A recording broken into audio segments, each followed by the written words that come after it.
non-traditional, but I decided for part two I'm gonna make another character because I don't really like the knight class so much in this game. It doesn't feel as good as it did in the other games, so I'm gonna actually try like a magic build.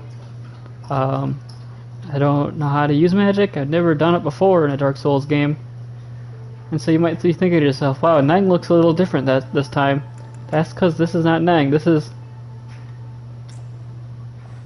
Eddie2. Alright, I'll skip the cutscenes and stuff so that we can catch back up to where we were a little faster. But, oh shit, well, I meant to skip that. Well, I'm sorry, you gotta watch me do the tutorial again. So what did I get for spam clicking? Alright, Eddie2. Maybe I can just skip some of these the beginning guys. Oh, they give me free souls. I'll just kill them quick. Good stabs. Ooh, Eddie2 starts with a rapier and a silver catalyst. It looks like I can't use magic unless I have this catalyst out. Uh-oh.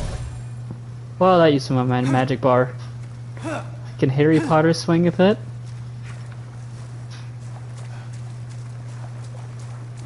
Alright. Now, none of these things tell me how to use magic.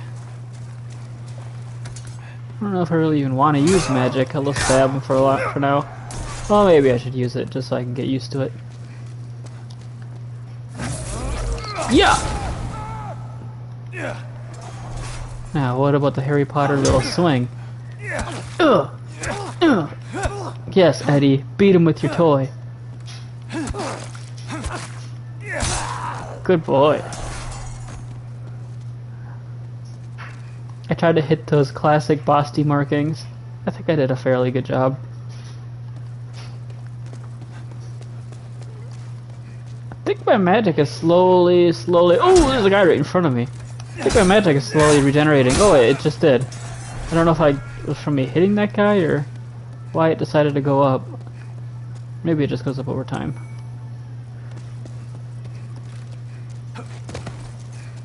Ooh, it's nice being able to fast roll.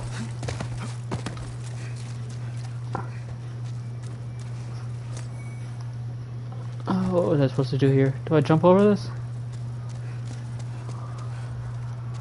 Yes, I jumped this.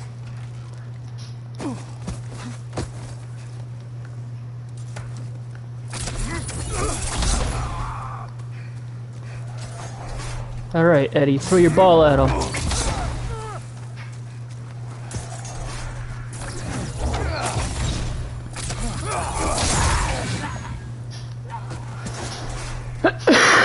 Attaboy. Oh, I heard a noise. What was that? Ooh, nice stab. Oh, I should try to see what the parry looks like with this weapon. Touch it. Does this just take me straight to the demon? I don't remember. Strong attack.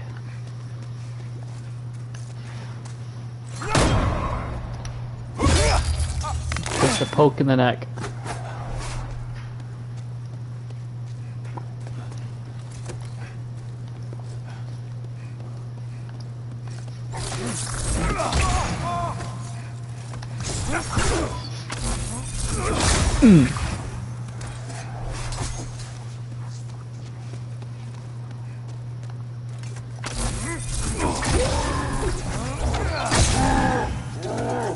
This is a little stronger, especially considering how fast my magic regenerates.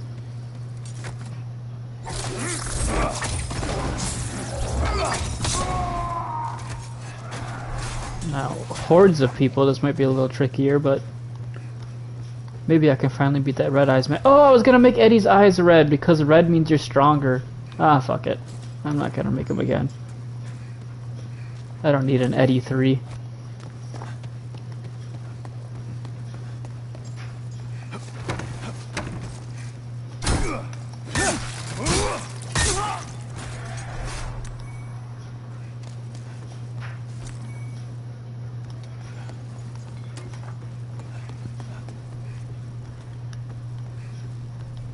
How do I get that item?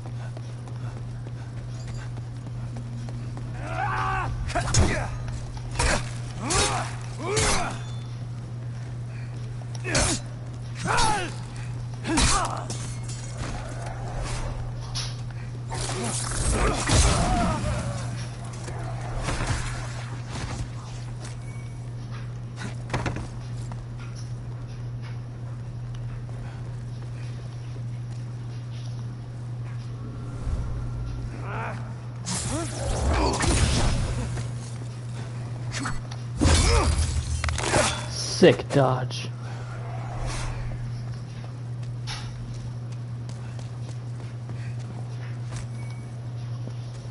That's how I get that item.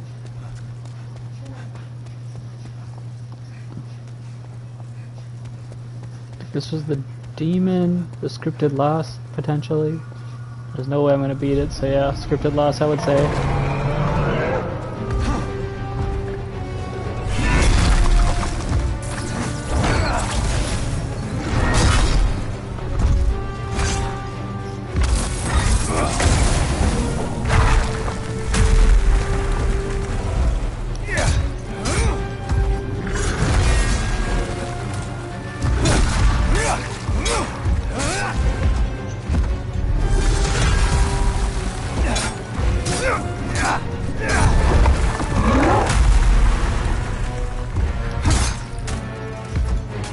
Okay, my little rapier is not doing shit.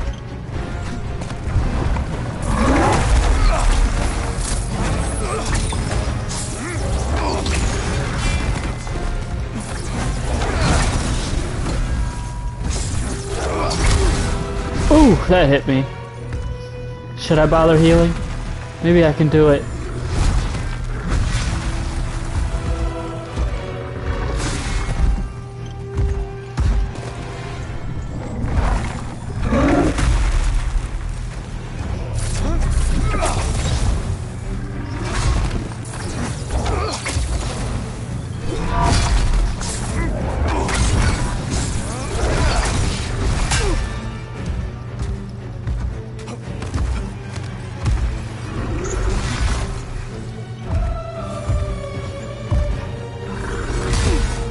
Ooh, okay, I think that was it.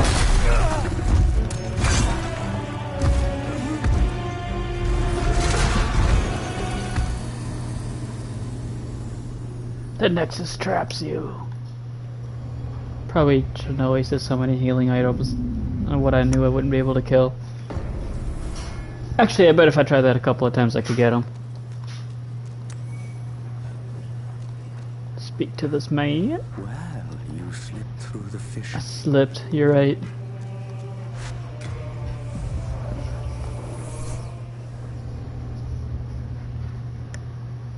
I still don't actually know how I level up. Because I don't see the option at the Archstone. Maybe I do it in the Nexus? I don't know.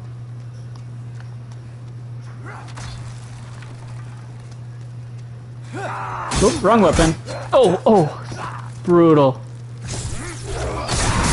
Wrong weapon still. Not the best start.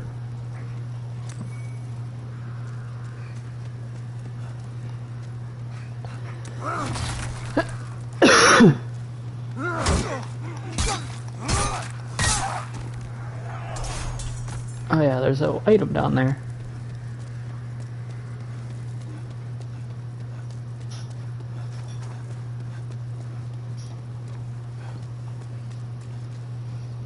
I give these out pretty liberally. I'm not too scared of using them up.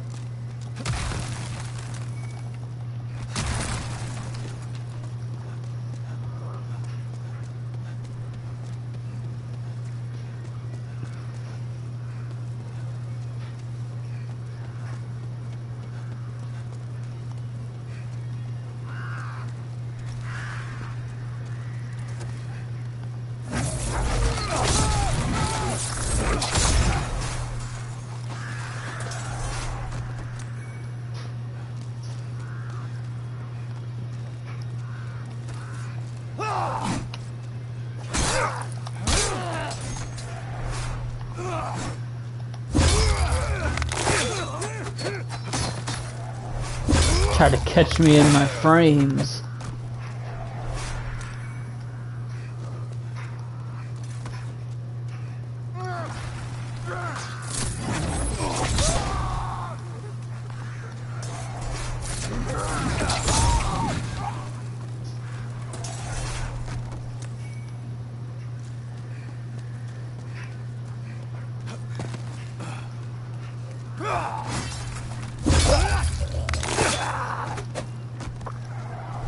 Like the little swishes after I do that backstab.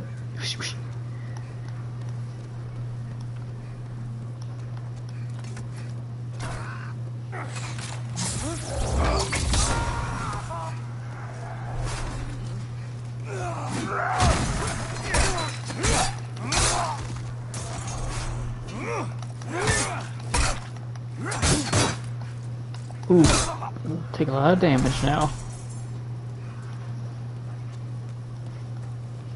Now being at half health actually feels like it's impacting me.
I wonder if I'm gonna take more firebomb damage without armor on too.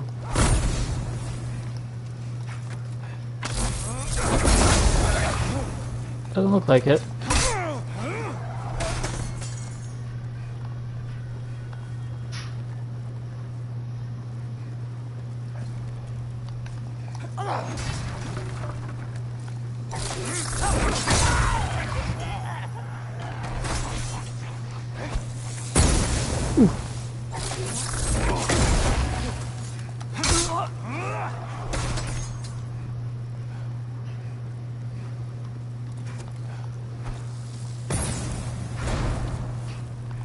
You've revealed yourself. Wait, what?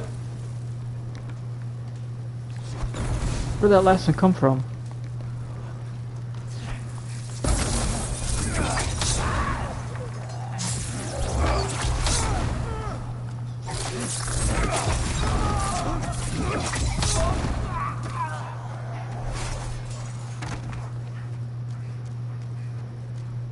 Oh, Shane informed me today that this did not burn down randomly from a firebomb. It's from that stone that rolls down.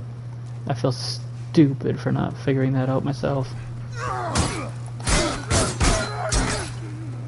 That almost killed me.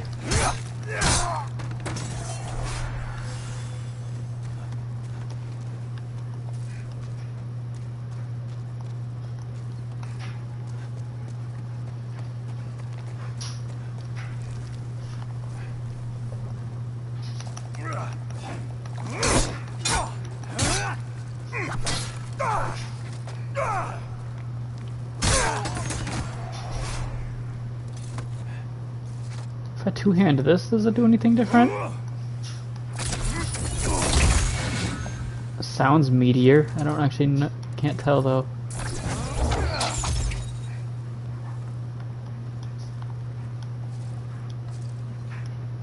Pretty sure these soldiers are 2 hits. Maybe I'll try it on this guy.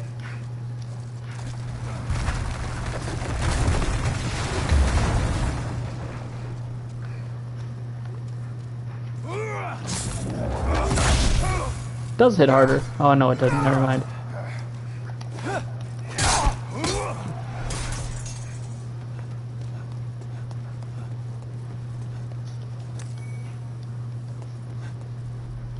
pick up the Wrecking Ball item. Oh yeah, it was that two-handed sword.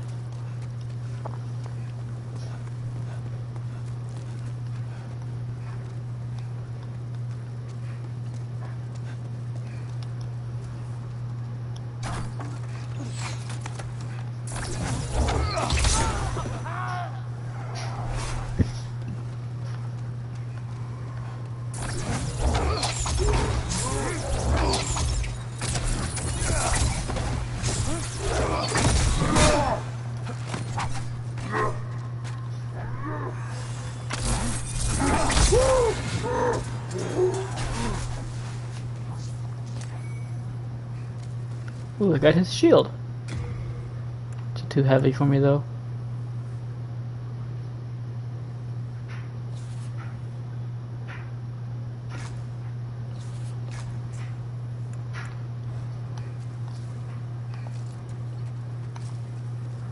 Its stats are lessened, but it's a shield.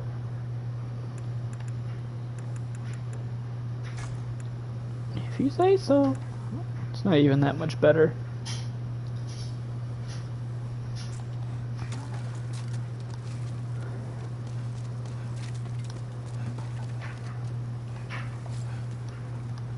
Was this the way? I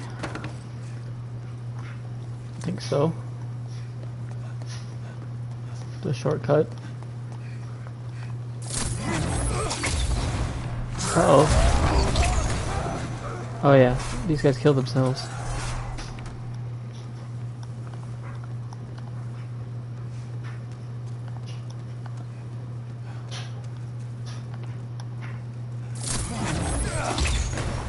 Uh-oh.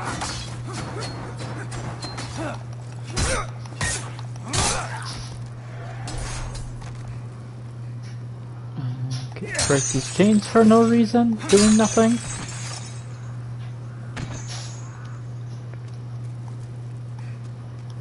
This game's really dark. I can turn the brightness up. I don't see it. Display adjustments?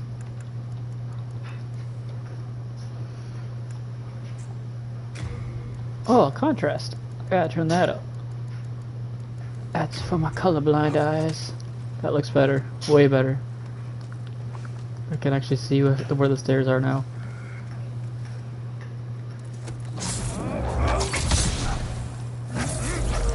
See that aimbot?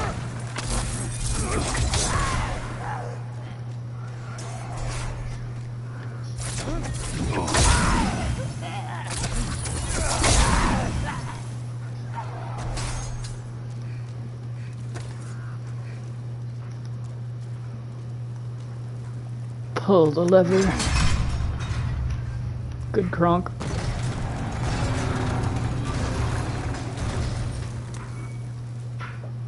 The cling ring? I don't think I got that last time.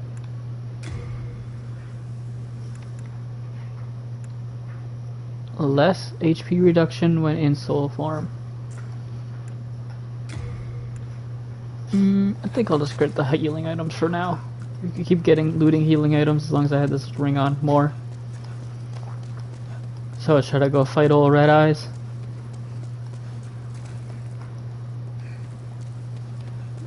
I think I shall.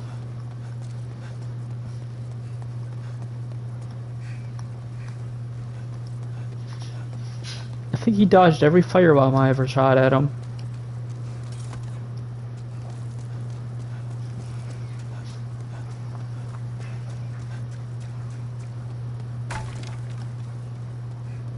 But maybe these little blue arrows will have better aim.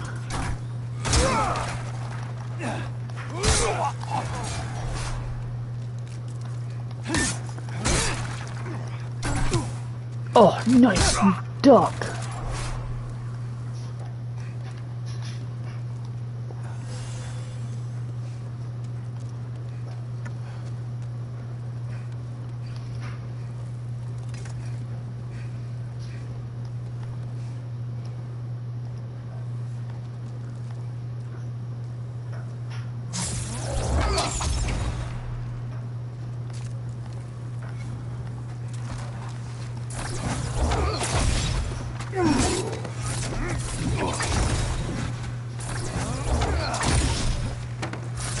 Immune to all my magics.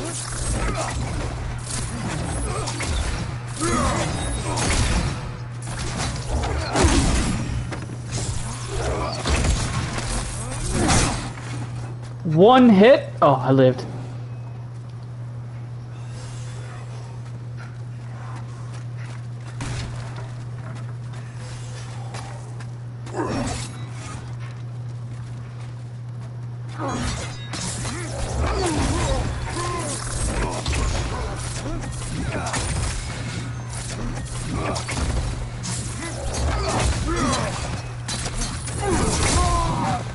Gotcha, red eyes.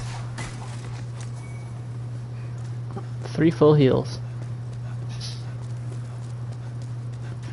All I had to do was be cheap as shit. That guy was really healthy. Whoa, look at all my souls! Holy shit! How do I level up? Oh, I'm going back to the Nexus. Maybe I level up there.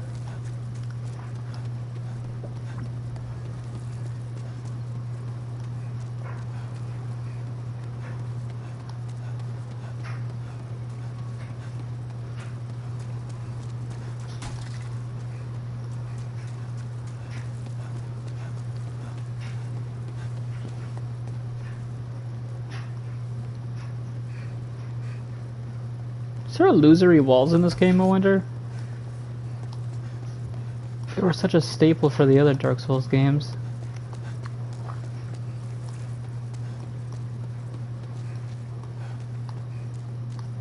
Even if I can't level up at the Nexus, maybe I can buy like a weapon or a spell or something from the blacksmith. I don't remember seeing spells at that random like roguish guy that I found.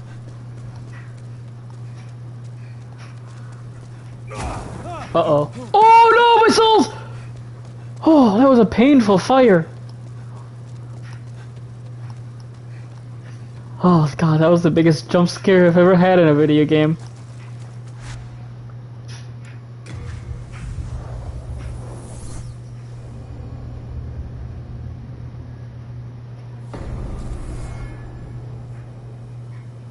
That was a fast load screen.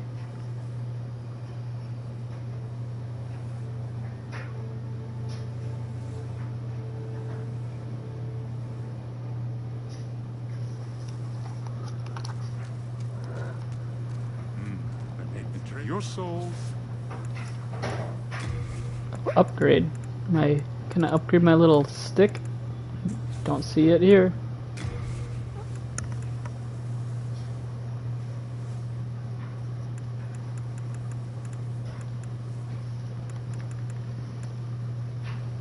Huh.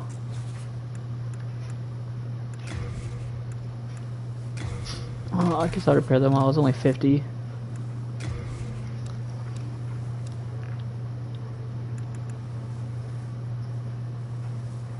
Is this for PvP?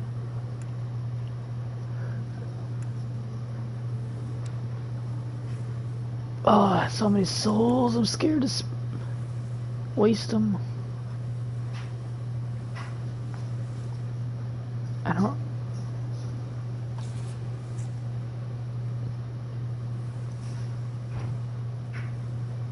Is this 65? Is that the... how much it blocks? I think the 200 is durability. What's my shield?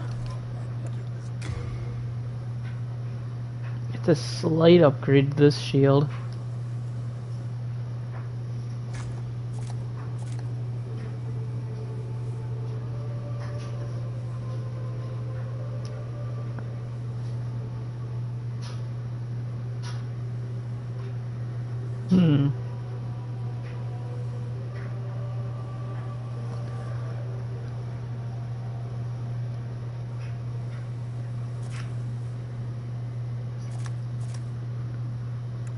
Can I sell this guy? Oh, good. I can forge weapons.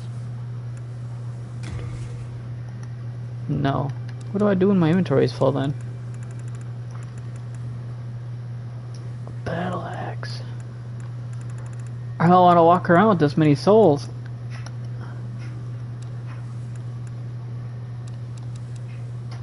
I guess Guess I'm gonna have to though.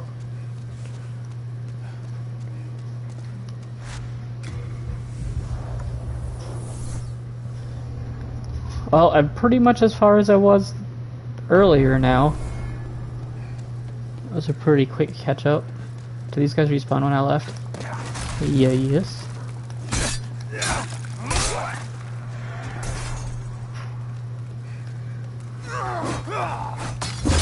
Where'd that guy come from?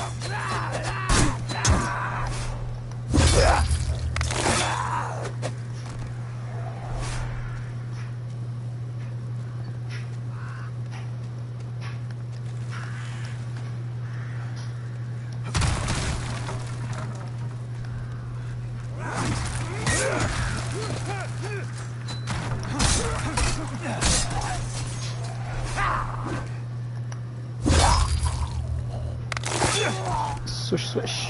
Oh, that's only the one-handed version.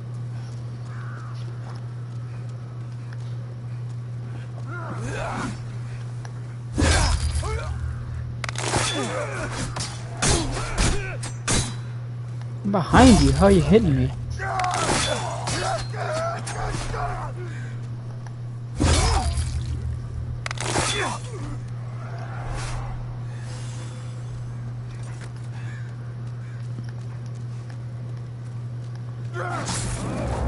Yeah.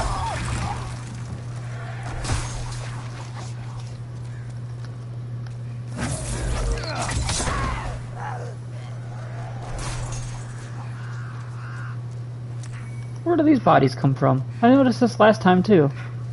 These bodies just showed up. Wait a second. Is this from the chains? Oh, that's what those chains dropping did.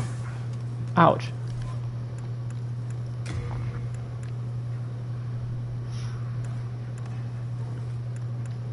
I don't know what these stats are. Silver and then a fire. Yeah, I don't know what those stats are. Oh. I'm assuming silver is miracle and fire is magic then?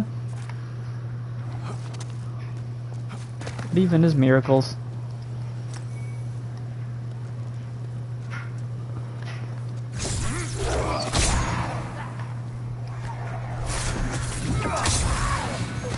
Maybe I should just use my sword. These guys... It's easy to poke when I'm in this little hallway. It's a lot easier than it was yesterday when I had to like slash.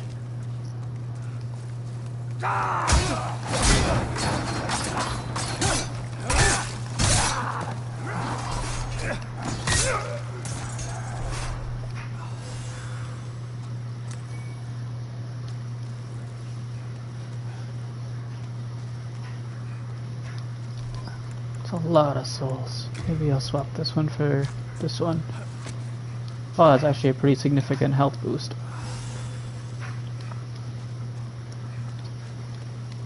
Whoa!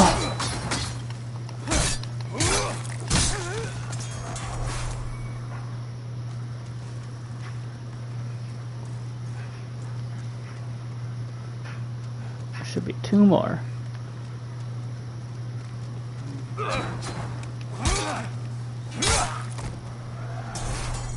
And last but not least,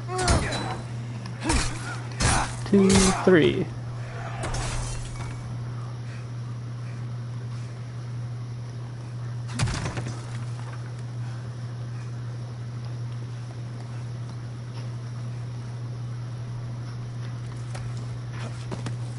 Shoot this knight with cheap magic.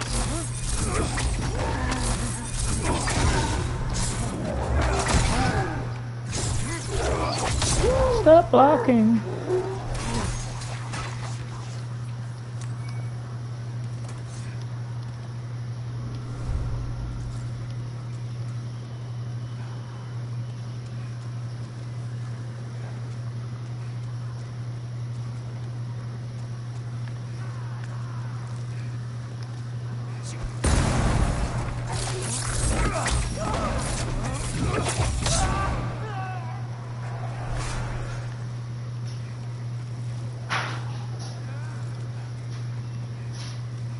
I believe there's two guys here.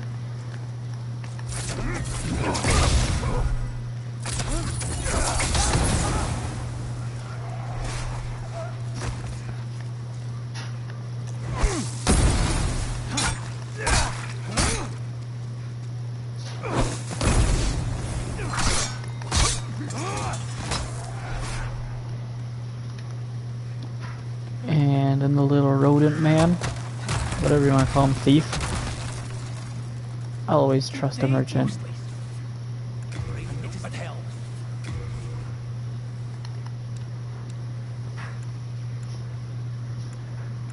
I don't think I need any of this stuff.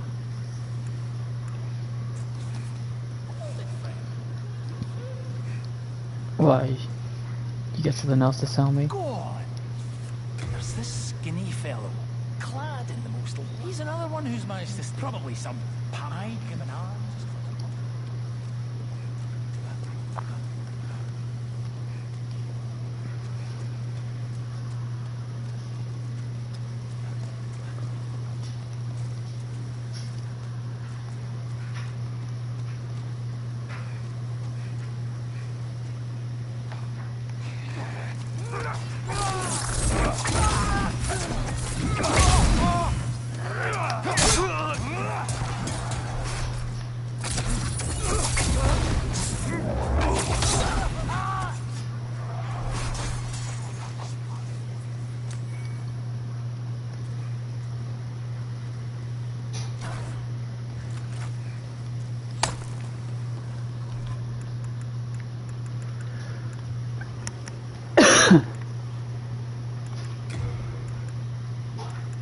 Counteracts poison.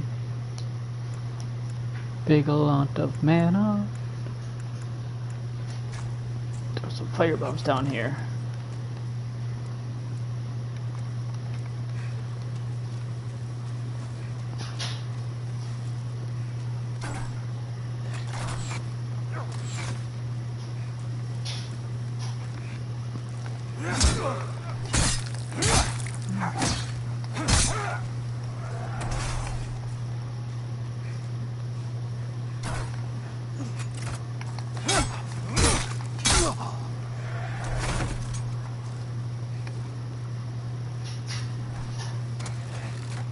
Still hearing a guy shooting.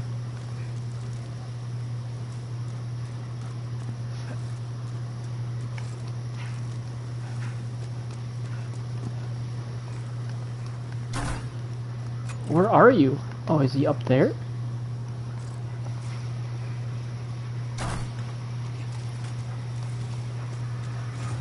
Oh, and he's guarded by a knight.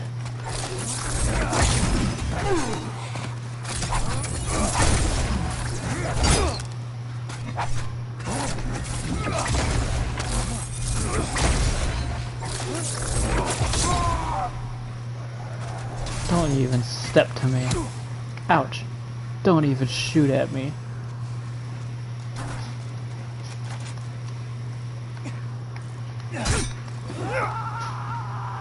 Me too. Time to do it again.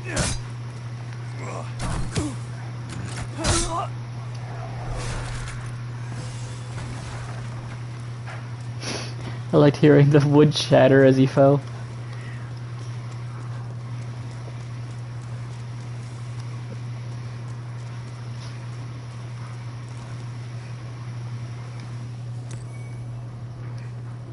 Healing item. Oh, I never noticed this up here. Could be a demon.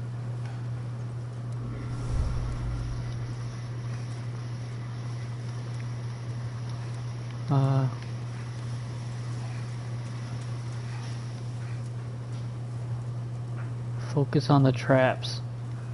Time for rolling.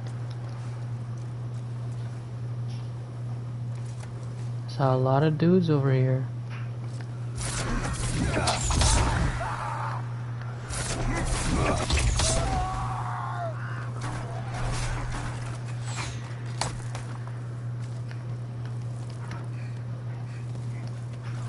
Oh. Oh, I killed myself. Don't get up yet.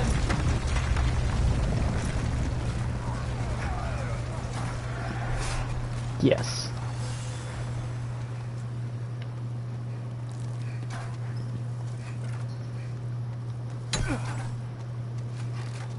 How did that hit me?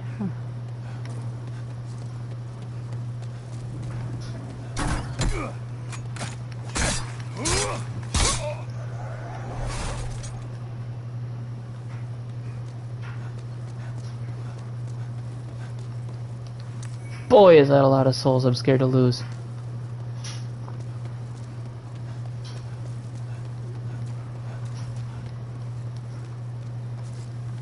Whoa, this looks... Let's read some of these. Beware of soldiers ahead. Time for blocking.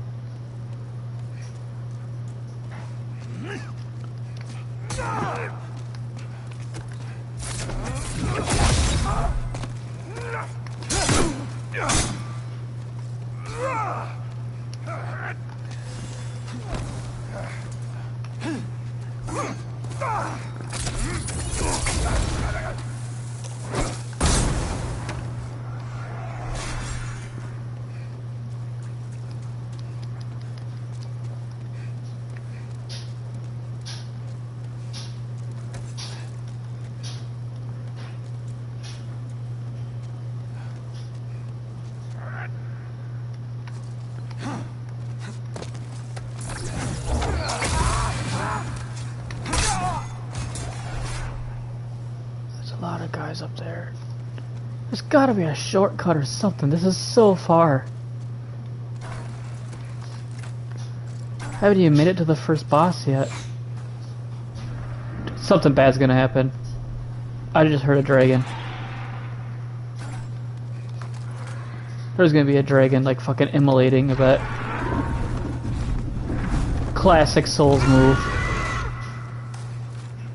Do it. Do a sweeping fire. Please, dragon.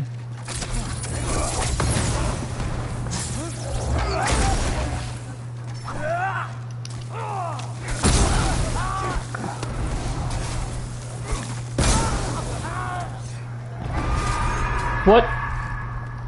Oh, I thought it was gonna get me here.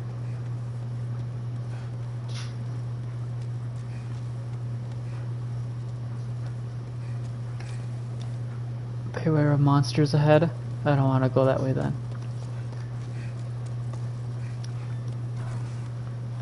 What is that dragon?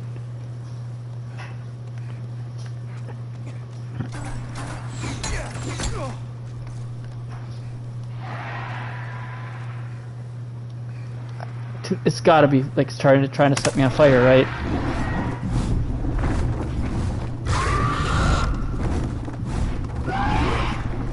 Do it, you pussy.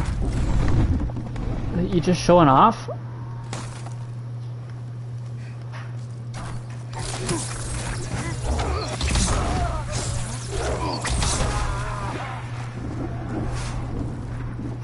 Here it comes again.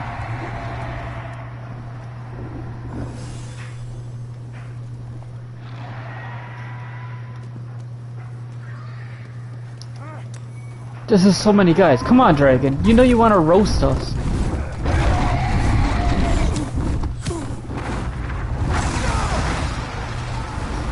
I knew you were gonna do it.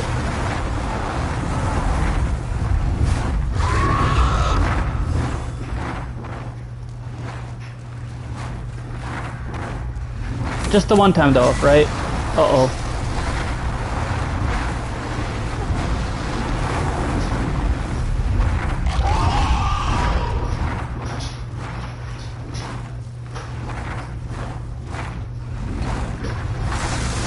Okay, I guess I'm not going this way yet. Jesus. Go this way.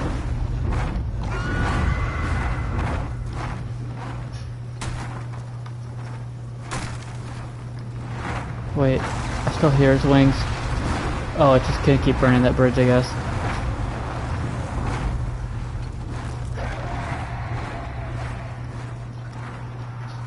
Get me out of here. Another dragon. I gotta fight this one. Don't think I will, though. How did I even get here? Get me out of here. What? Oh, it's over here. Does it hear my footsteps? Stop coming over here.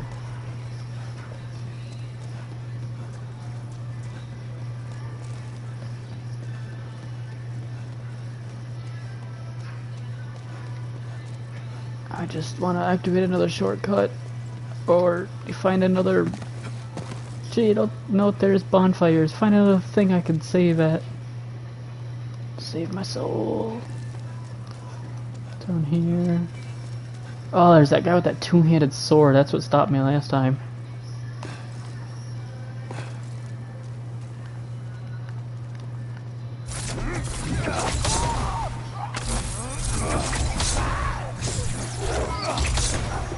Seems like this is using less mana now.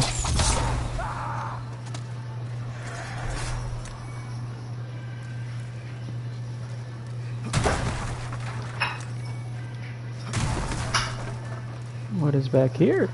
Ah!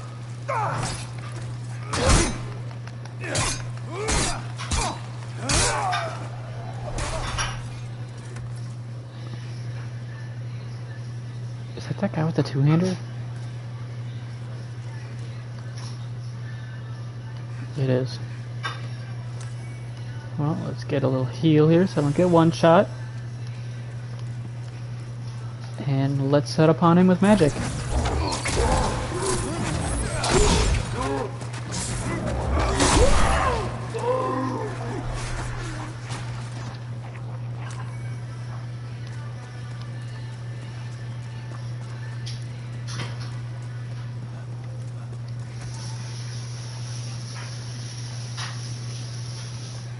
Is that the same guy? I don't think I was. Oh! Hey!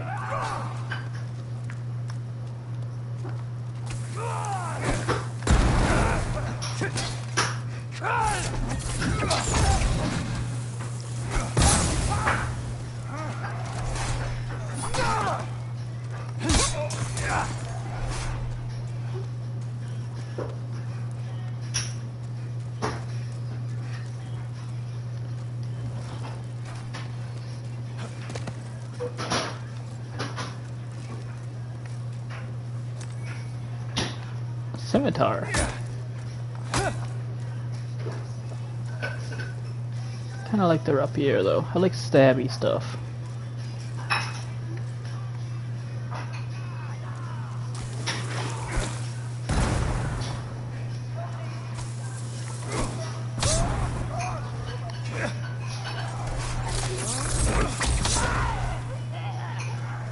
Someone trapped over here.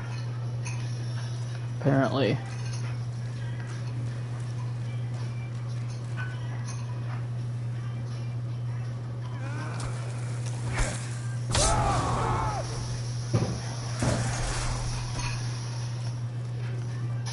Up, up, look up, look up. Oh wait, that's the guy I'm saving.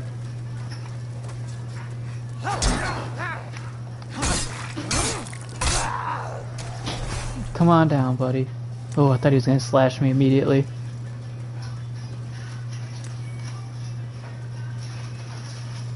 My thanks for your brave rescue. I am No a problem. survivor of Boletaria. Accept this as a token of my gratitude. A telescope. Can I put that in my tool belt?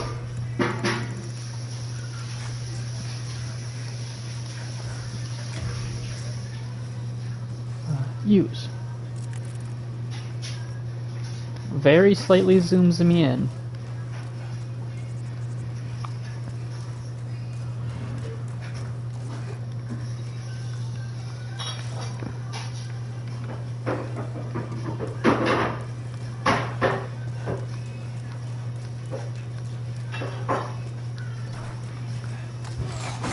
Ooh.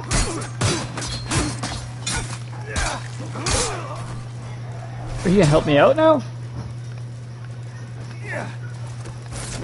Don't worry, I got him.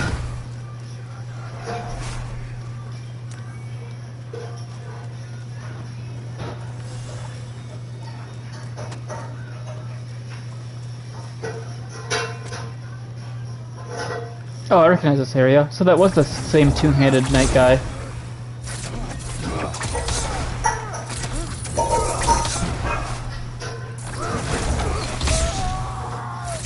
Why do anything else? This is so easy. Shitty shield. Oh, some more guys.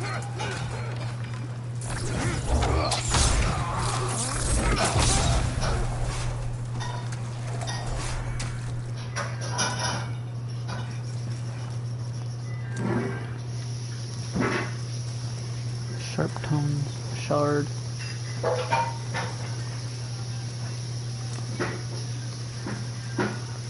For real, where is like the next bonfire or shortcut or something? This is ridiculous at this point. This is where that two-handed knight was. Yep. Nothing here. No. Nothing in this building. Helped the boy here. How did I get up there? There's items up there. Maybe I'll try jumping that railing that I saw in the beginning of this area. That might have been just where I was though. Can I talk to you again? Will you help me? Now I take my leave. What do you gotta do?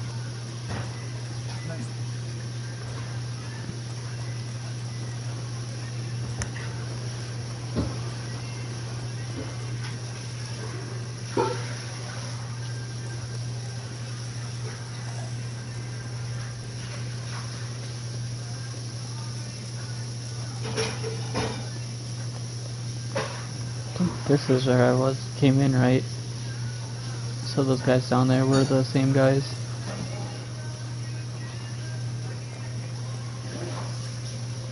Is this where I came in? Oh, this is the merchant. Maybe I do have to go by those dragons.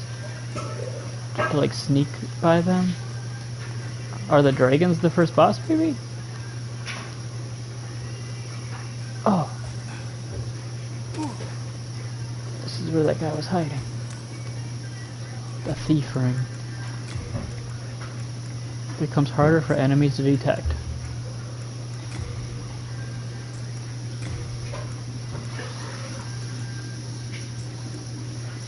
Well, I definitely don't want to take that one off. Yeah, I don't know if it'll be useful. I mean, I guess maybe if I want to try to sneak past those drags.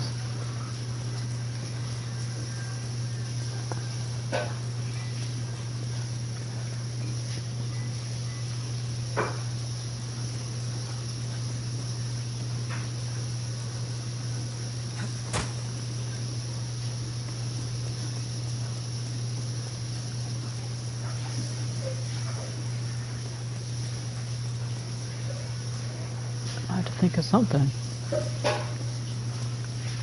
Just don't want to risk it. So many souls on the line at this point.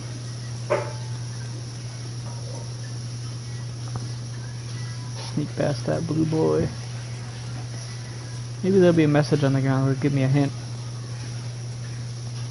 Time for blocking.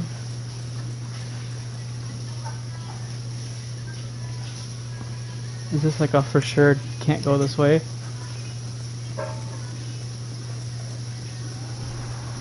Oh, my people outrun it, huh?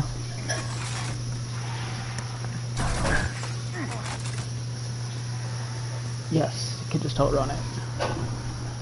What is this? This is it.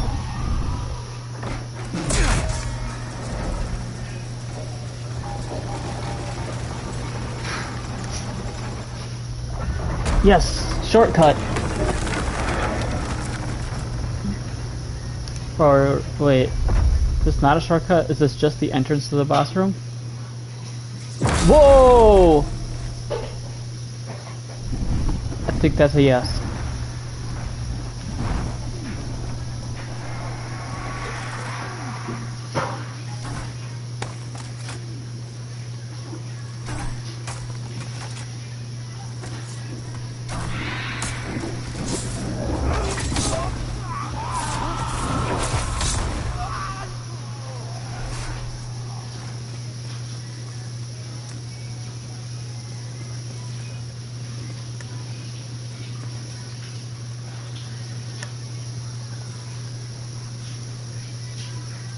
Do I hear a man moaning right around this? Yep.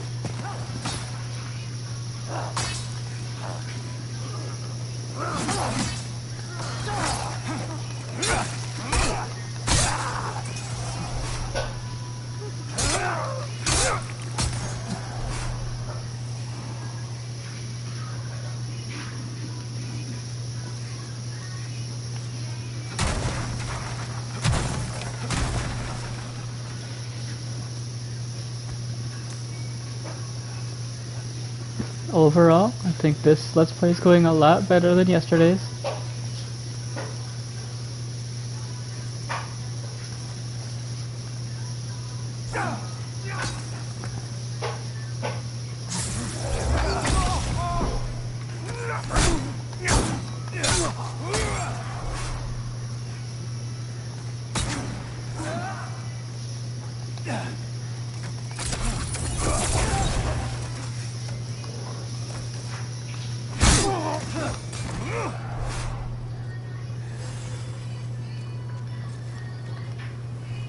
It's a very dark room.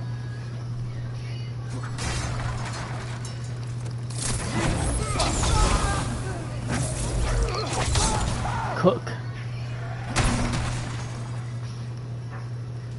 Who eats in a room this dark?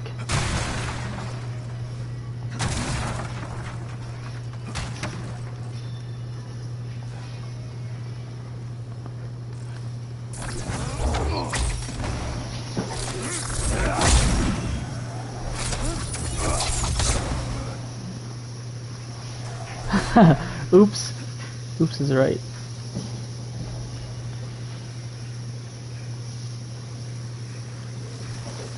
Whoa, what is that?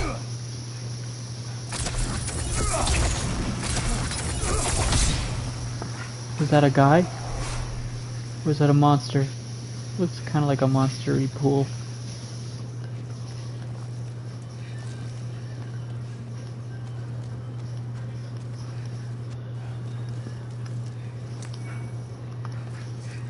Or am I? Front gates. So this should lead me. This should be the shortcut to the right side of the front gates. What is this?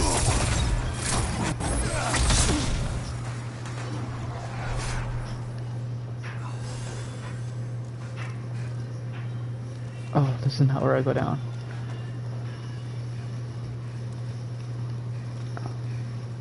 Looks like those weird things sit in a pool of oil.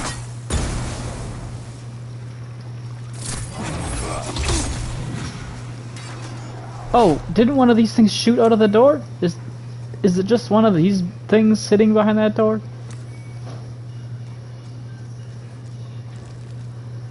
Who died right here? What were you fighting? I'm so proud of you. I needed that reinsurance.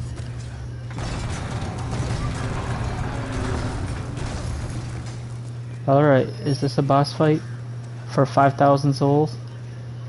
This is much bigger than that thing those things are shooting.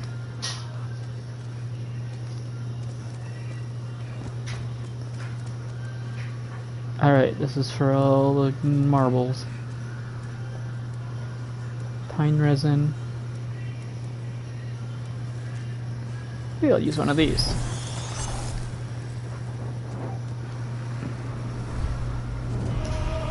Phalanx. Oh, it's just a ton of those things?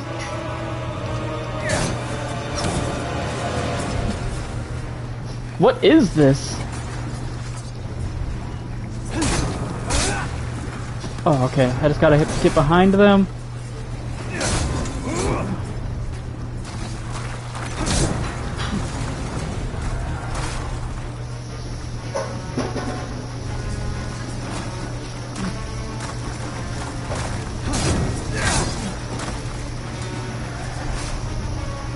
Hey.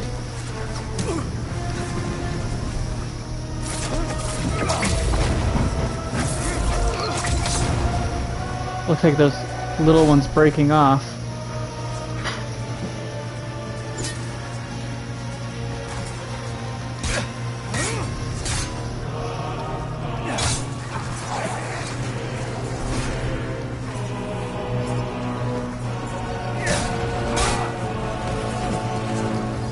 Are they rejoining the core, though?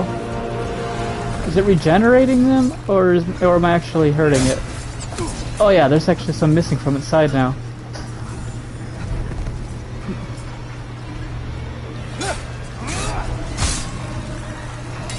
Just gotta keep making it make little slimes stick out.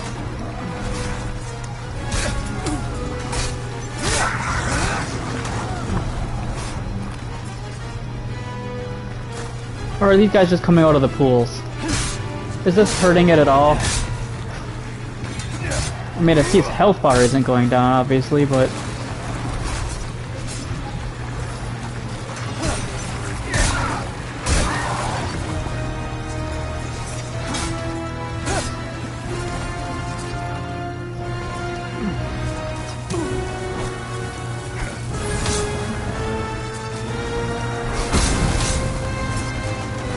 Ooh, fire seems to be super effective.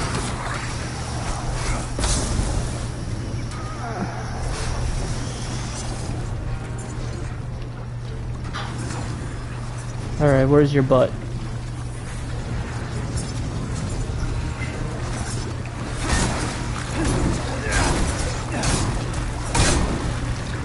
Doesn't look like I've hurt its health bar at all.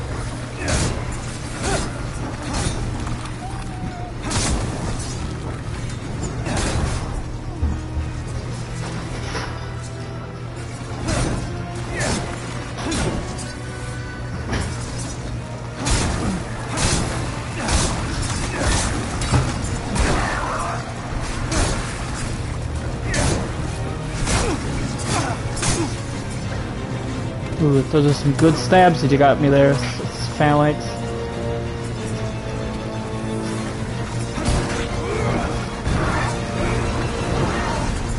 But I got good stabs too.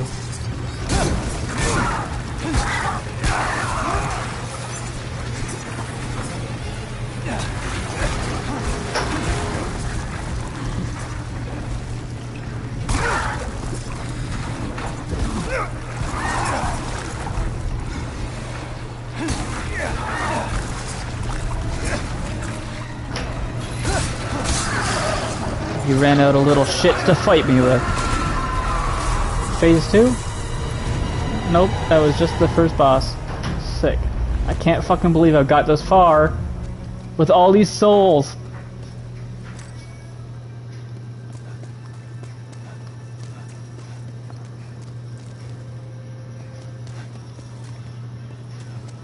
The boss is actually pretty fucking easy.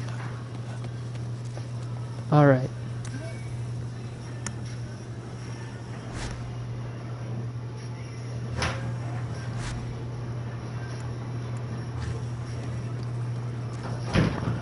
Still can't level up at this bonfire.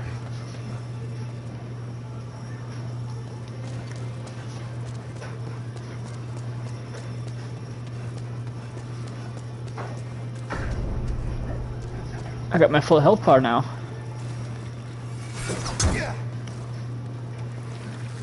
Get out of here, you shit. What are these ones tougher?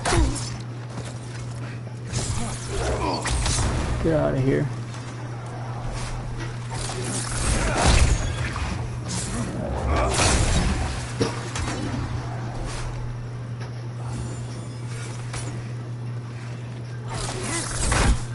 Ow.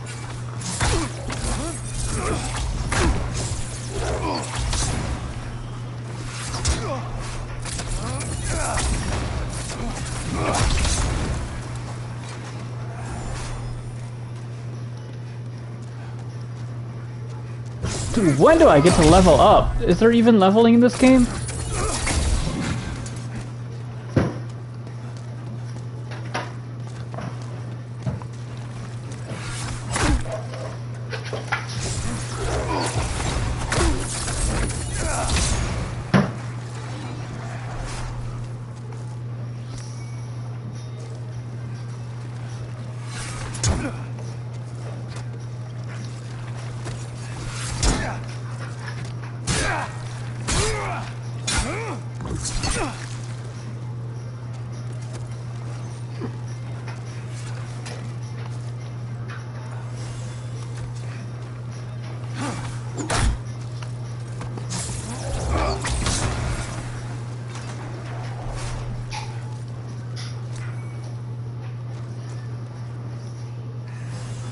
Taking more damage in this random room than I did with the boss.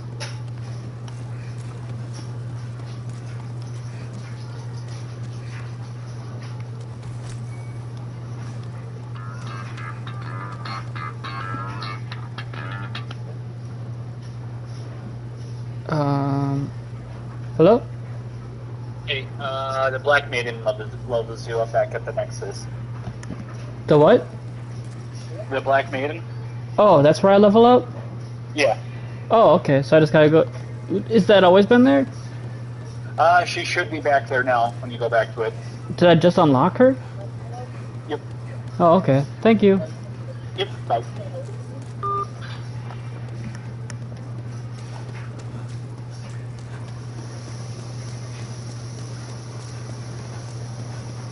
$8,000 souls. I hope I went to the Nexus. I did not. Idiot.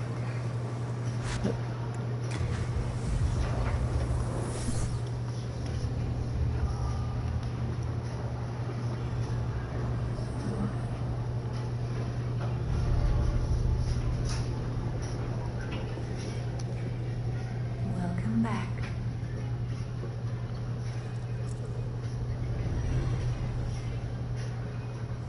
The monumental awaits the above.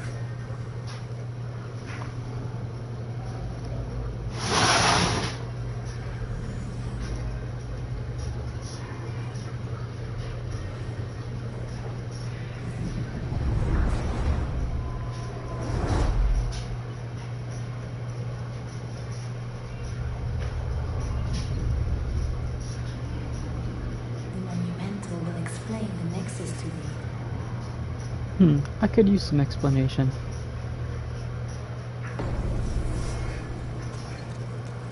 The monumental. Okay. So go talk to that guy. The monumental.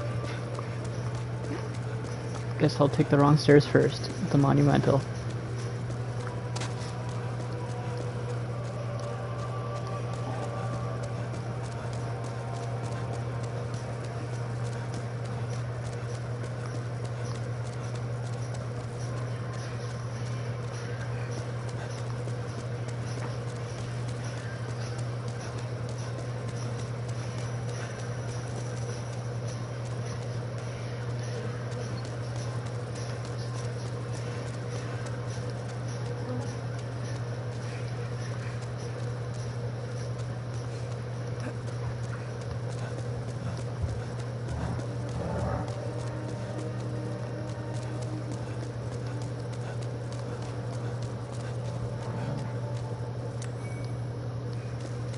Stone of ephemeral eyes.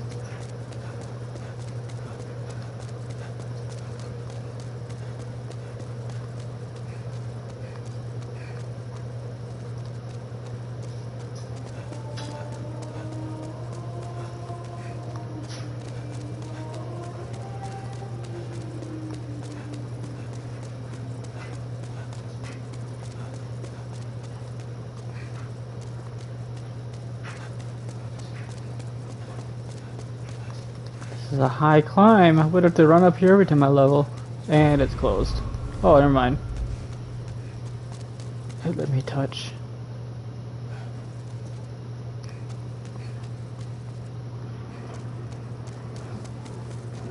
Destroyer of the world.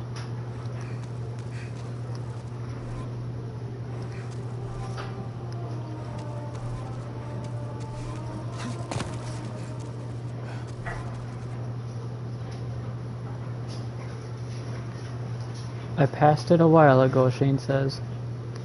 Are these people that beat the game? What are these destroyers of the world?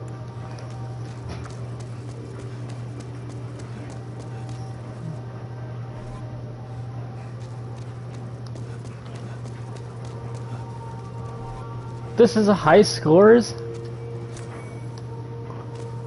That's pretty cool. First completions. People who's did the best. People who've helped people the most times. That's sweet. Oh, I'm assuming Destroyer of Worlds is people who come and grieve people the most.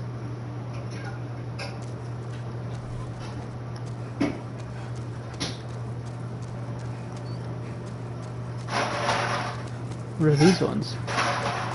Mender of World. Fastest first completion. Most demons vanquished. That's cool. Alright, I'm done looking at these.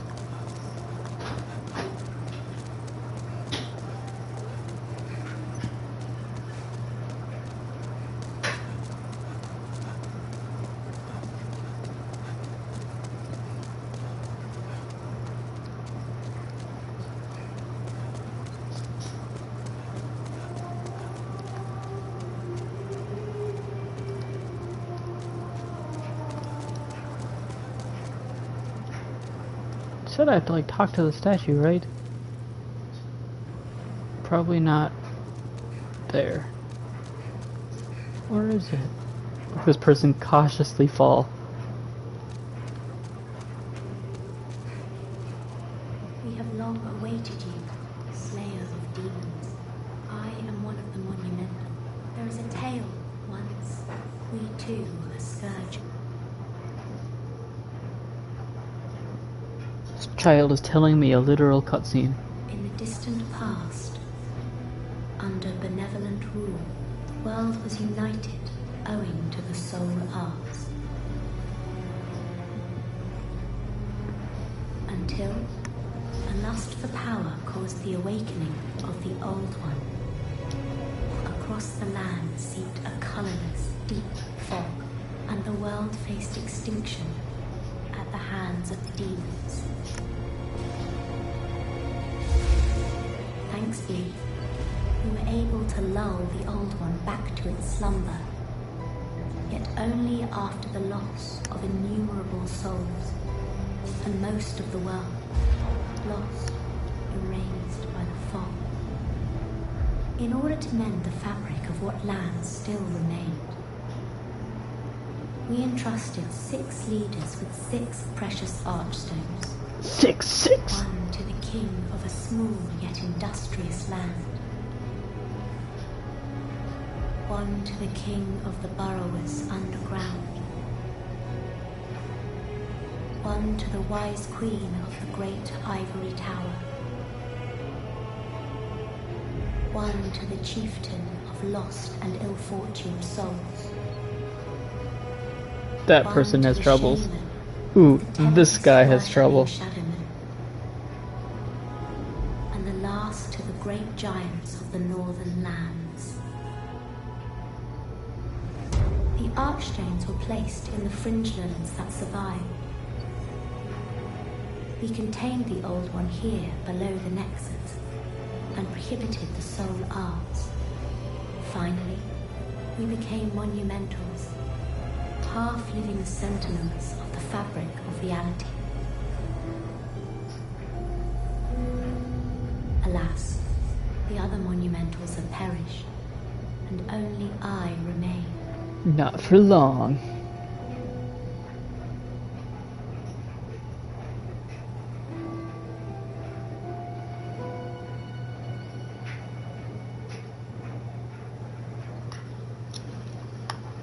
Now it is you must lull the Old One back to its slumber and see if Can you do it, Eddie? deep fog You will must absorb put the all old we one to know. sleep. Have you the strength? No. Yes. You should know that you will be imprisoned, just like... Okay, I changed my mind. Wait. No, I'll pick up the quest.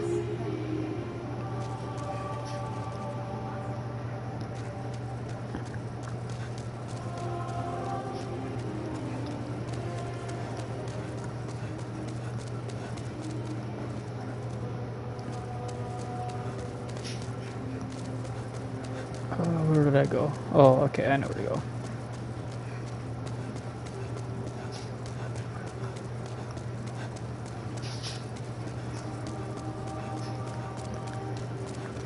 Shane, did you get to watch the beginning of the stream?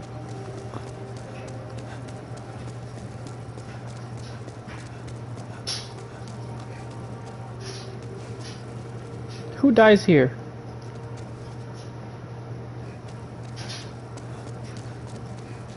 Oh, I see.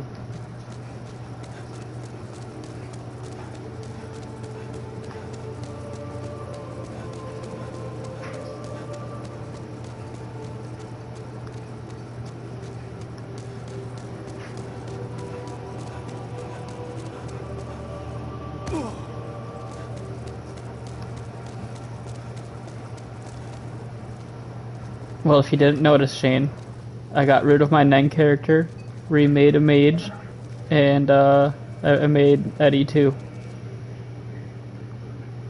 I tried my best to make Boston Terrier markings. Braves, prithee.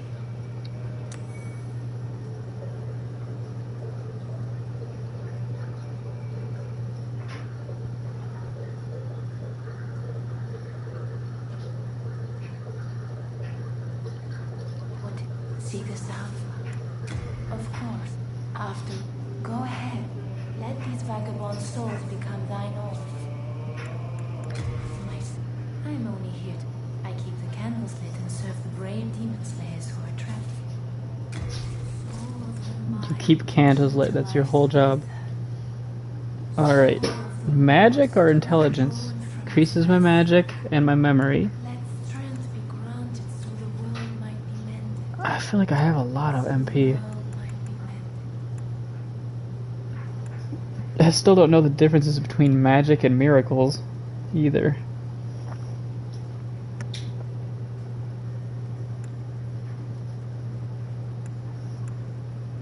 Well, for now, I'll do... How many levels can I get? Quite a few. 10 levels. Do a bunch in there. Yeah, I'll bring it to 20. That looks good.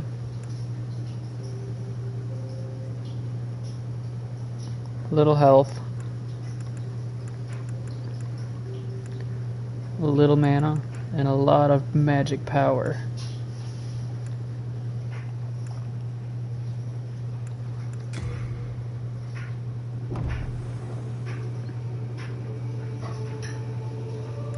Alright. My next level is 800, so it's still not that expensive either. May thy strength help. Then touch it. I keep the candles lit and serve the brave demon slayers who are trapped here. I am here for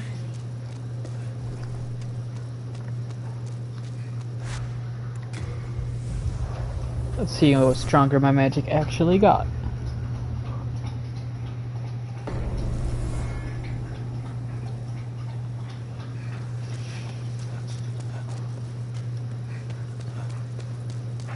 Shoot some of these stupid black shield guys.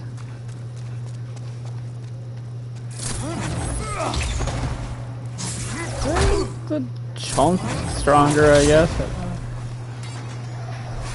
I don't remember exactly how hard I was hitting them before. I think it was like 40.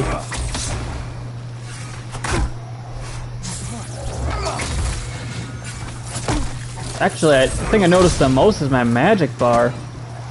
I don't feel like I put that many points into it, but my intelligence raised my magic bar quite a bit. Alright. It's actually pretty late. I'm gonna end the stream. But before I go, I'll read you guys a story.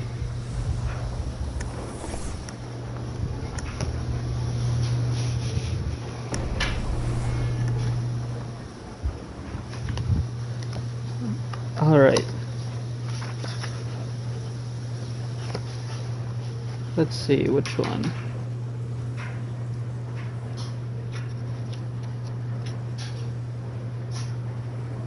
All these are about the same length.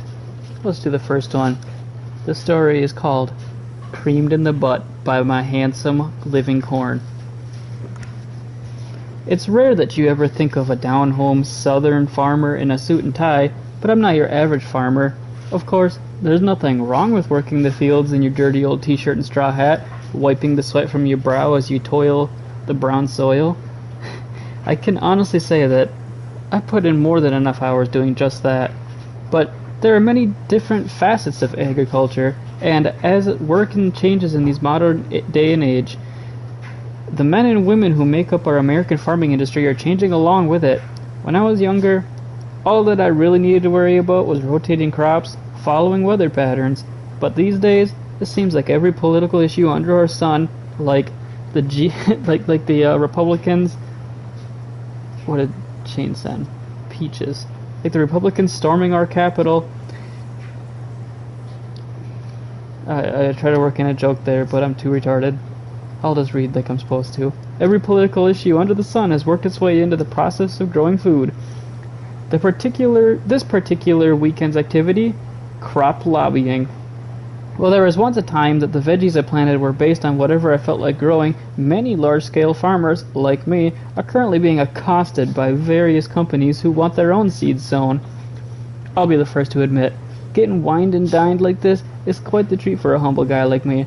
But I've honestly started to take real joy in these conferences. It's just hard to look back and recognize that this is what a life of a farmer has become. I don't think I'll ever truly feel comfortable with my shirt unbuttoned all the way to the top, and my tie wrapped around me like a noose. "Excuse me," said a deep, soulful voice, suddenly breaking my concentration. I look up, my reminiscence of the good old days dissipating quickly as it's replaced by a smiling face of a large corn of cob. "I think I'm over there," the striking corn says, pointing to the airplane seat next to me. I should stand up and let him through, making the whole boarding process as quick as efficient as possible, but instead I just sit here and stare at him, completely taken aback by the vegetable's shockingly good looks. "Are you all right?" the corn asks, snapping me out of it for a second. "Oh yeah, sorry about that," I stammer, standing up from my seat and then stepping away from the aisle of our bustling jet as we prepare to take off. I wave my hand across to a row of chairs, motioning the corn forward. Even now, I can't take my eyes off his muscular, agricultural staple. I can't keep my eyes off this muscular, agricultural staple as he moves past me and finally collapses into the window seat.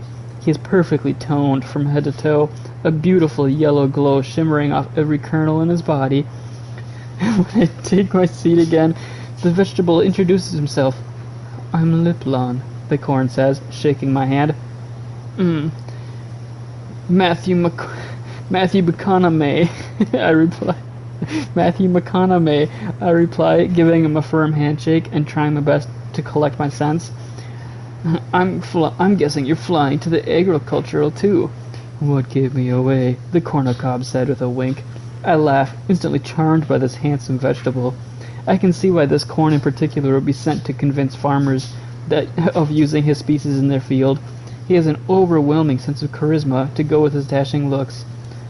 "You're a corn man?" Matthews asks, cutting right to the chase. I chuckle. Wait, hold on.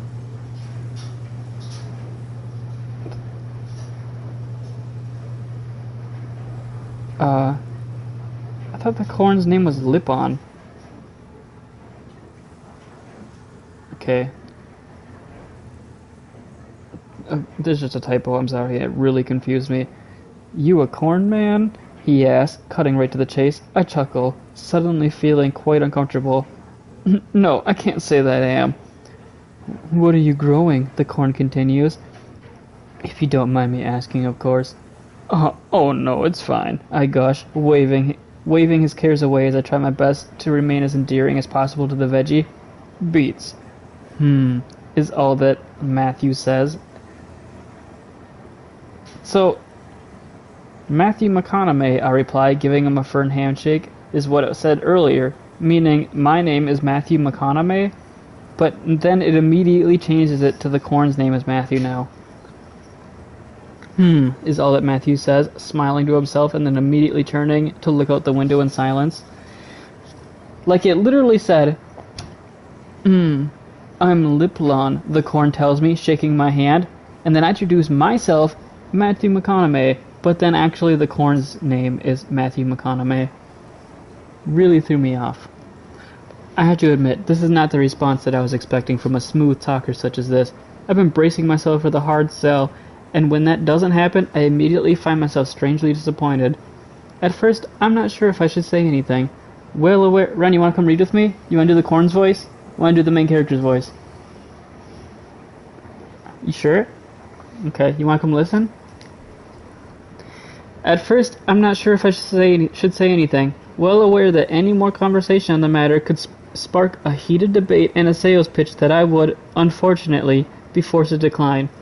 My curiosity has gotten the best of me, though, and regardless of whether or not the corn is currently playing me like a fiddle, I need to know more. What? Oh, back to Liplon again. Liplon glances back at me. I'm sorry. What the... It changed his name again! What does mean? Why should I be growing corn? Liplon smiles. I mean, when's the last time you sat down and bit into a nice, juicy piece of corn? Like, really enjoyed it in a situation where your focus was entirely on the cob itself, maybe with some salt and butter. I don't know, whatever floats your boat. Personally, it's lemon pepper. I shrug, suddenly realizing that I don't truly remember the last time I had this. Lately, it's all been just beets around the house, and although they can certainly hit the spot if of you know what you're doing, typo again, the thought of a piping hot corn on the cob really does sound fantastic at the moment. Liplon can see the expression on my face and just laughs knowingly to himself. See? I just don't know if that makes business sense, I tell him. The corn nods. Yeah, I guess you're probably right. Once more, the handsome, muscular cob turns away and leaves me to simmer in my own thoughts. The rest of the plane ride, we don't say a word to each other, each of us prepping for the long weekend of meetings and fancy business dinners ahead. Despite being the representative of such a massive food staple, the living corn next to me seems incredibly calm, as if he knows something that the rest of the world doesn't. When we finally touch down in California and begin collecting our bags from the overhead compartment, the corn steps towards me and hands me his business card in one cool, calculated motion. I take his card and read it out loud. Corn. If you change your mind about your crops, give me a call, Liplon says. We'll do dinner. Sounds good, I confirm, with a nod, but before I can look up to face him again, the vegetable is gone. The first day of the conference is quite productive. A slew of meetings with several very persuasive foods who are glad to pay for my drinks, regardless of the fact that I'm clearly not interested in switching crops anytime soon. My main source of income is beets, however, and they always do a great job of showing me why this is a good relationship to maintain, taking me out for an incredible steak dinner in one of the fanciest restaurants I've ever had the good fortune to dine in. As a country boy, this is more than enough to keep me satisfied with the way things are going back home. I probably should have gave the main character a southern accent. Still, there is something that continues to gnaw at the back of my mind, a strange ache that throbs down to my darkest, gayest parts of my subconscious. What if I had a relationship with corn? My life is wonderful now, and I respect the hell out of beets. But it could be even better? But it could be even better, ? But it could be even better? When we finish up our dinner, my purple companions offer to pay for a taxi back to the hotel, but I decline, opting instead to clear my head with a nice long walk in the warm night air. The beets insisted, however, but I'm steadfast in my decision, and we finally part ways with a smile and a handshake. It's not a far walk between our restaurant and the convention center, which is directly across from the hotel that I've been generously put up in. I'm taking my time, though, strolling leisurely as my thoughts drift from this way and that. No matter what I do, though, I can't stop thinking about the way the light had glistened off corn's beautiful rounded kernels, or even the succulent yet subtle taste that his body would create in my mouth. Suddenly, I find myself at the beginnings of a completely unexpected erection, my hardening member gently pushing against the fabric of my pants. A farmer my entire life, this is the first time I've ever developed feelings for a food, let alone a vegetable. While the concept is a bit intimidating at first, it's actually quite comforting the longer I think about it. What would be so wrong for a farmer and his vegetable to get along in their relationship? Nothing, I realize. I reach in my pocket and pull out the card that Liplon gave me, flipping it over in my hand as my eyes scan the elegantly designed surface. There's a phone number at the back, and I seized the moment of erotic compulsion and I called it. I hold the phone over my ear, listening as it rings once, twice, 3 times. Finally, someone on the other end picks up. Hello, comes the deep voice of the handsome veggie. Is this Liplon, the corn? I asked. Speaking. It suddenly occurs to me that I have no idea what to say. No real reason for calling, other than the fact that my own sexual attraction compelled me to. The silence between us is deafening, my heart kicking into double time as my brain frantically searches for something to say. I met you on the plane, I finally stammer. Liplon takes his time with this information, completely chilled as he gives the space in our conversation. Wait, Matthew, right? Okay, I am named Matthew, I guess. The Corn asks. Yeah, that's me. I tell him, sweet relief washing over my body as Liplon remembers my name. I'd be lying if I said that I wasn't incredibly flattered. You thinking about switching to corn? The Golden Food asks. I don't know, I sigh. Let's meet up for a drink and talk about it, Liplon offers.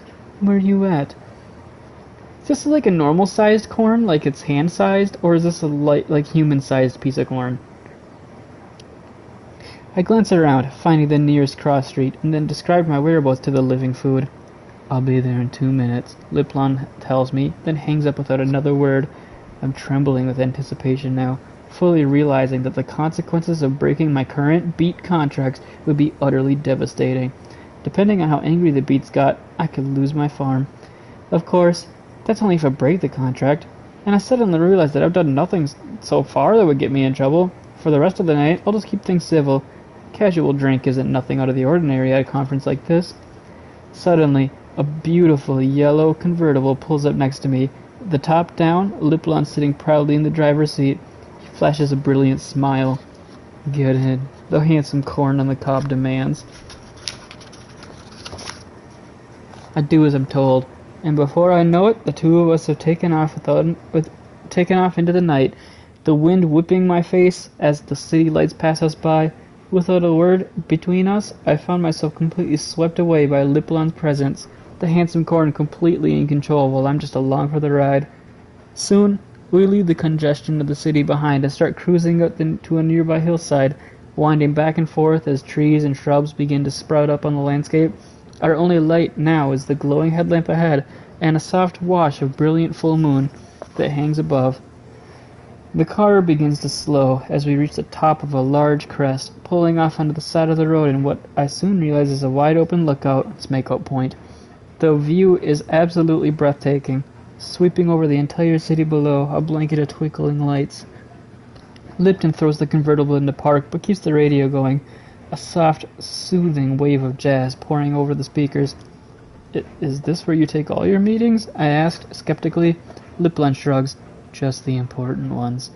And what's so important about me? I question. Liplon thinks for a moment, but doesn't answer, instead pushing the conversation off in a different path. Do you see all those lights over the city over there? Those lights are homes. In each of those homes is an average of 4 people living. Do you know how many meals that is? 4 people eating 3 meals a day? 12 meals a day in total, the corn told me. Do you know how many of those meals include beets? I don't know, I never really thought about it. None, Liplon says bluntly. The average person eats about 3 beets a year. You do realize that. I shake my head. Where are you getting this information from? Immediately, the corn reaches over and pushes a button to unlock the glove compartment in front of me. There's a quick snap as the latch comes undone and falls open, spilling a cascade of paperwork everywhere. As my eyes pass over the swarm of text-covered pages, I begin to pick out an assortment of information. Names, addresses, charts, and graphs. What is all this? I question. After meeting you on the plane, I took the liberty of doing some research on your crop selection. Your whole setup is fucked. While I appreciate the effort that the corn has put in, I can't help but feel greatly disappointed by the way this has gone. It was the calm and casual nature of the vegetable that had been so attractive to me, and the fact that he didn't actually push to sell anything on me. Now the trap has been sprung, and it has become achingly clear that this whole thing is just more about business, not pleasure. I think you should take me home, I finally sigh, gazing straight forward through the windshield. Liplon is silent, and I can't help glancing over to the look of disappointment and heartbreak across his face. I'm sorry, I tell him. This was a bad idea. The corn starts his car and throws it in reverse, but before he can pull out, I reach over and put my hand on his as it rests over the gear shift. The two of us freeze, not quite sure what to do with ourselves.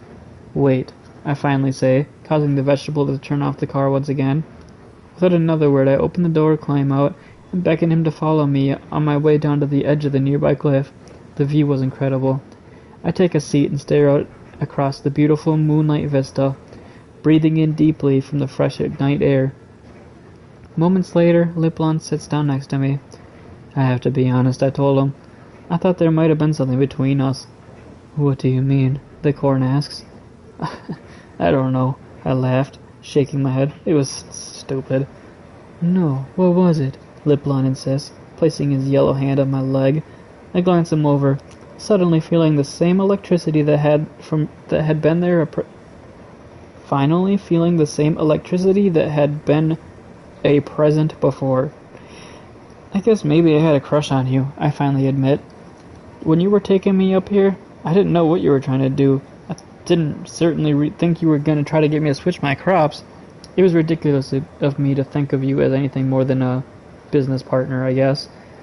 Oh god, it's so much more than that, Liplon suddenly blurts, leaning in and kissing me passionately on the mouth. I think he has corn-colored teeth. All the pent-up desire that has been waiting patiently within me suddenly explodes across my body, consumed by a frantic desire to become one with the handsome corn. Even though I'm completely straight, and Liplon is male, there is no... I'm completely straight now, and Liplon is a male, there's no denying the energy that exchanges between us any longer. Whoa, I gush as we pull away from each other. The business can wait, Lipton tells me with a smile. How about some cornholing? I offer mischievously. Without hesitation, I turn and push the giant corn back on the grass behind us, noticing now his absolutely massive yellow erection has begun to sprout from his ripped body. It grows larger and larger as I begin to passionately kiss my way down his kerneled chest, drifting lower with every touch of my lips until finally my mouth is hovering directly above his swollen member. Liplon lets out a long, powerful moan as I wrap my lips tightly around his cock. I immediately get to work moving my head up and down his length, slowly and sensually at first, but then building up speed. Soon enough, I'm bobbing my head across his length at a steady pace, allowing the corn to place his hands on the back of my skull and guide me. Oh, fuck, that feels so good, Matthew McConaughey May. McConaughey May, Liplon groans, pumping his hips against my face. I reach down and begin to play with his hanging yellow balls, which causes the vegetable to extenuate his pumps even more. Accentuate, I meant. I think that's supposed to be accentuate. Finally, when I was feeling like things have reached their erotic peak between us, I push down further as far as I can and consume his rod entirely in an expertly performed deep throat from the supposedly straight man. At least, that's what the plan was. However, things didn't work exactly like that. Greatly underestimating Liplon's size, I immediately began to choke when his dick presses against my gag reflex. The next thing I know, I'm pulling back, releasing his shaft from the depths, and retching loudly. You're so fucking big, I admit, struggling to regain my composure. One more try. I gather myself as much as possible, and then attempt once more, taking the corn's dick between my lips and then slowly, confidently lowering my head onto him. This time I'm much more relaxed, and when the head of his cock reaches my gag reflex, I somehow allow it to pass by without hesitation. Suddenly I find myself with Liplon's giant corn dick fully inserted down my throat with his balls pressed hard against my chin. The massive food clearly enjoys being fully consumed, and he lets me know this by throwing his head back and letting out a loud, passionate sigh of pleasure. Within the warm confines, my mouth, I ran my tongue across his length, up and down the shaft as it slowly began to run out of air. This continually until, finally, I just can't take any longer and come up sputtering and choking. A long strand of saliva hangs between the corn's dick and my hungry mouth. I want you to pound me, I tell him, climbing up on the vegetable as he lies sprawled out on the grass. I'm facing Liplon, and I grab a hold of his wet, slobbery dick, placing it at the entrance of my tight asshole, and then carefully lowering myself onto his giant rod. Oh fuck, oh fuck, oh fuck, I begin to murmur, struggling to allow my body full acceptance of his enormous size. For now, the corn is simply teasing my rim, pressing playfully against the edge of my sphincter. He has to put an L in sphincter? Sphincter? Until finally it opens up in one quick movement and I drop down on him. Cornhold it! Cornhold at last! Liplon shouts gleefully as his dick impales me. I lean forward and grip tight on the food's shoulders, my body still desperately trying to adjust to his girth. Every ounce of my being feels stretched, tight, ready to snap at any moment under the pressure of his substantial thickness. Instead, however, the pain and discomfort that surges through me begins to subside, replaced with a strange, aching pleasure that builds up and builds with every slow grind of my hips. Eventually my movements start to speed up, turning into full swoops of passion against the muscular corner. By now the tightness of my ass has given away completely in a wave of utter bliss, the mystical power of the impending prostrate orgasm blossoming within me to replace it. The sensation starts low and deep. Actually, it says deeps. The sensation starts low and deeps, somewhere within my belly, before expanding out in a series of beautiful surges. With each and every pump of my legs, my body rides across his giant rod, and the feeling grows, moving down my arms and legs as I tremble excitedly. I reach down and grab a hold of my dick, pumping my hand across my length in time with my movements to the corn's meaty cock on my rump. I'm so close, I yell. Oh God, I'm gonna fucking blow my load. Suddenly, Liplin lifts me up off of him with his muscular arms, cutting short the waves of orgasm that had been building up within. What was that? I groan. I was gonna come. No, you aren't ready yet, laughs Liplon. The key to every business transaction is making sure both sides are happy. We're coming together. All right, I say with a playful grin. You're on. Suddenly, Liplon is flipping me over the grass so that I am now on my hands and knees, facing out towards the seemingly endless lights of the city below. The sight may be breathtaking, but it's not until the giant corn pushes his cock deep in my asshole from behind that I literally gasp out loud. Oh, fucking hell! I cry, my fingers gripping the glass before me as Liplon gets to work from behind. The next thing I know, the handsome corn is pounding my butthole with everything he's got, railing me with a ferocity unlike anything I've ever seen. It feels incredible to be dominated by him, to know that he is much stronger and more powerful than me, as he uses my ass for his burning vegetable pleasure. It's not long before a familiar orgasmic sensation begins to bubble within me once again, spilling out through my veins like simmering erotic venom. I'm quaking hard, every muscle in my body pulled tight and then breaking like waves. Harder! I scream. Pound my ass harder, corn! The vegetable does as he's told, never letting up for a second as he reams my depths with sexual prowess that makes my toes curl. I'm just about ready to come when the food behind me slams forward with a powerful final thrust, crying out with a howl that echoes for miles. The sound is immediately joined by a spastic crackle, a series of loud pops that rattle off in rapid succession. I look back over my shoulder in shock to discover that Liplon is erupting in a fit of passion, the kernels across his body exploding into puffs of popcorn and then shooting off in every direction. I'm coming! Corn shouts. Within me, I can feel strangely pleasant snap of his cock popping as well, his orgasm displaying itself in a caramel preparation of snack food. He's filling me with his seeds, pumping load after load in me until finally there's not enough room in my ass and the popcorn comes spilling out the edges of my hole, scattering across the ground below like overfilled popcorn machine in a local movie theater. There's so much corn in my asshole, I shriek, beating myself off with an untamed fury. Suddenly I'm coming as well, my eyes rolling back in my head as a massive load of jizz erupts from the end of my swollen shaft. It spatters across the ground below me, mixing with the popcorn to form a warm, pearly seasoning of gayness. When I glance back over my shoulder once more, I find myself alone on the cliffside, heaps of popcorn strewn everywhere, but my handsome companion nowhere to be found. A strong wind blows and scatters the food, some of it whipping off into the air and swirling away in a distance. In this moment, I realize that Liplon is truly gone. Time skip. I look up at the crowd before me, watching as the tears stream down from their faces. I realize that I too now am crying, reminiscing of my night long ago with this agricultural lover. That is how I met Liplon, I say, reading the final words of his eulogy out loud.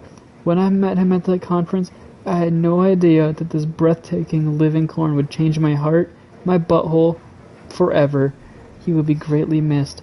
I finish and then step down from the podium as a bugle begins to play, its bittersweet song soaring across the grass of the cemetery.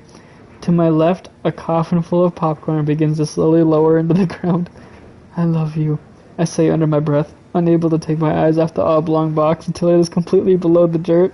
I'll see you on the other side, and I'm ready for some more cornhole. That's the end of that one. That was strange. Well, hopefully you liked Demon's Souls Part 2. Good night, everybody.